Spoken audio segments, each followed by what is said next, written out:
Mengingat pendiri Ahmadiyah menyebut diri seorang Muslim dan salah seorang pengikut Nabi Muhammad SAW dan menegaskan bahwa misinya adalah untuk menyebarkan ajaran-ajaran sejati Al-Quran, apa arti khusus yang dimiliki jemaat Ahmadiyah? Bukankah pendiri jemaat, dalam hal itu, sekedar dokter atau sufi, dan jemaat, yang sendirinya sebuah gerakan intelektual, tidak memiliki arti khusus? Mengingat pendiri Ahmadiyah menyebut diri seorang Muslim dan salah seorang pengikut Nabi Muhammad SAW dan menegaskan bahwa misinya adalah untuk menyebarkan ajaran-ajaran sejati Al-Quran, apa arti khusus yang dimiliki jemaat Ahmadiyah? Bukankah pendiri jemaat, dalam hal itu, sekedar dokter atau sufi, dan jemaat, yang sendirinya sebuah gerakan intelektual, tidak memiliki arti khusus? Namun, ini jauh dari kebenaran, dan berpikir demikian berarti sama sekali menyalahartikan lingkup dan arti penting jemaat Ahmadiyah.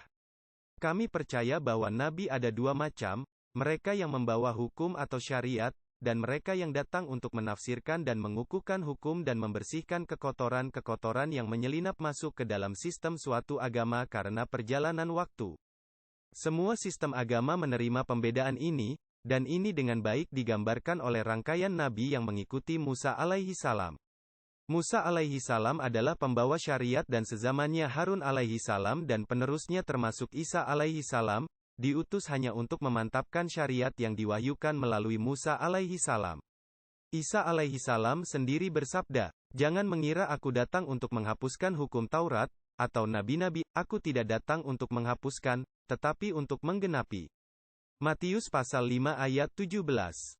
Tidak diragukan, beberapa perkataan dan ajaran Isa alaihi salam konon berbeda dari ajaran-ajaran Taurat, tetapi jika kita mempelajari Taurat dengan seksama, kita bisa menemukan di dalamnya dasar dari semua yang diajarkan Isa alaihi salam.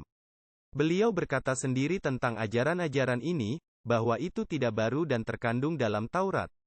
Misalnya, menjelang penutupan khotbah di bukit, yang dianggap sebagai meletakkan aturan-aturan perilaku yang tidak terkandung dalam Taurat, Isa alaihi salam bersabda, "Sebab inilah hukum dan nubuat."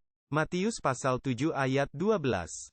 Singkatnya, Nabi ada dua macam, mereka yang membawa syariat seperti Musa alaihi salam, dan mereka yang hanya memulihkan dan mengukuhkan kembali syariat setelah manusia meninggalkannya, seperti, misalnya, Ilyas alaihi salam, Yesaya alaihi salam, Hezkiel alaihi salam, Daniel alaihi salam dan Isa alaihi salam.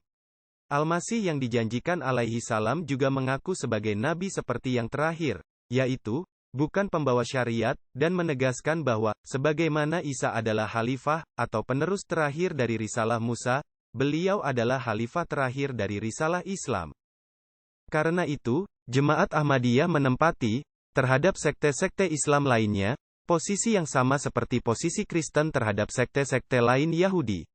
Kami percaya bahwa dalam Nabi Muhammad SAW genaplah nubuatan Musa alaihi salam yang terkandung dalam Ulangan, pasal 18 ayat 18, yang meramalkan kedatangan seorang nabi dari antara saudara-saudara Bani Israel, yang akan menjadi pembawa syariat seperti Musa alaihi salam.